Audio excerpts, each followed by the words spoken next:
Usted tiene la palabra. Señor diputado, yo evidentemente no soy ingenuo y sé de sobra que la campaña es un condicionante. Por eso hacía justamente antes esa apelación a que todos fuéramos capaces de subordinar nuestros intereses partidistas al interés general.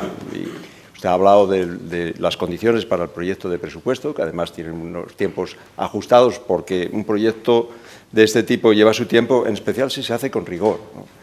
Y después de que ese trabajo técnico se haga bien, será cuando nosotros lo complementemos en lo que nos toca, ¿no? Una negociación responsable.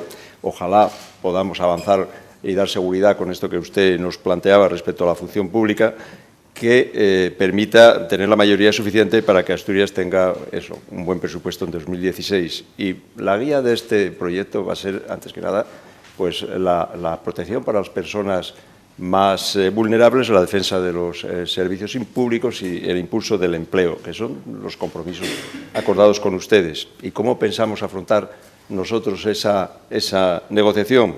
Pues la abriremos con ustedes y buscaremos un acuerdo. Y esa será la orientación básica para luego instar a Podemos y al resto de los grupos de la Cámara, como ha dicho la consejera de Hacienda, y ni a usted ni a mí, ni a nadie se nos escapa cuál debería ser el respaldo lógico a unas cuentas de esta naturaleza cuando, en primer lugar, ponemos el apoyo a los más vulnerables y desde luego, el buen funcionamiento de la educación, la sanidad y los servicios sociales. Y para algunos esta negociación puede ser la prueba del 9, en fin, la ocasión para decidir si se está al lado de quienes más sufren la crisis o si estamos por el cuanto peor mejor, como hacen Foro y el Partido Popular. Así que usted me insta a iniciar esa negociación en esas condiciones y yo, desde luego, es lo que voy a intentar, porque creo que hay tiempo de sobra y condiciones para alcanzar, si se quiere, un buen acuerdo presupuestario